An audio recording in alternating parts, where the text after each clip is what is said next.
Hello guys and welcome back to our channel. Today I will show you how to send a payment request on Payoneer in 2025 step by step. So first of all, open Payoneer on your mobile phone, or you can also do this on your browser. Simply open Payoneer application or log into Payoneer on any web browser on your PC or mobile phone. Now, after logging into your Payoneer, you will see the Payoneer's dashboard.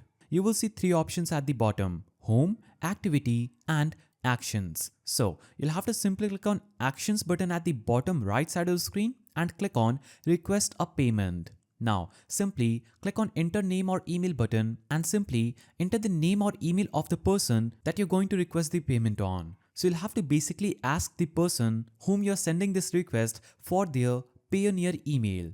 After you enter their email or name, you'll be taken to this page where you can easily enter the amount that you can request, and after entering the amount on this page, click on Next. Now on this page, you can add a description for your payer of the services or goods provided. So you can add any kind of descriptions. You can add invoice link or just the description. What you can also do is, if you don't want to add any description, just type a dot and click on review. Now you'll be able to preview the request. You will see the amount here.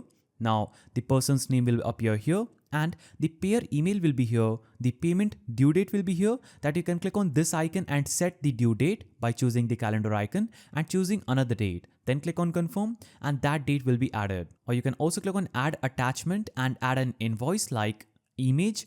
You can take a photo or upload a file. Now, after doing this, click on request payment and a payment request will be instantly sent to the person whose email we have entered in the payer section. So that is the simple way through which you can send a payment request on Payoneer. If you found this guide helpful, please don't forget to give it a thumbs up, and thanks for watching.